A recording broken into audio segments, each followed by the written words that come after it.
اور کاش تم اس وقت کی کیفیت دیکھو جب فرشتے کافروں کی جانیں نکالتے ہیں کہ ان کے چہروں اور پیٹھوں پر مارتے جاتے ہیں اور کہتے ہیں اب آگ کے عذاب کا مزہ چکھو۔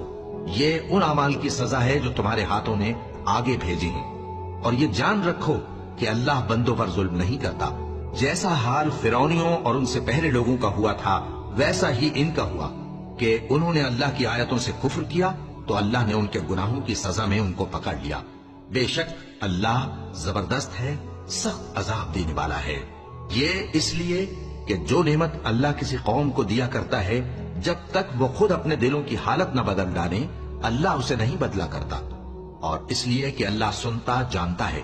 جیسا حال فرعونیوں اور ان سے پہلے لوگوں کا ہوا تھا ویسا ہی ان کا ہوا۔ انہوں نے اپنے پروردگار کی آیتوں کو جھٹلایا تو ہم نے ان کو ان کے گناہوں کے سبب ہلاک کر ڈالا اور فرعونیوں کو ڈبو دیا، اور وہ سب ظالم تھے۔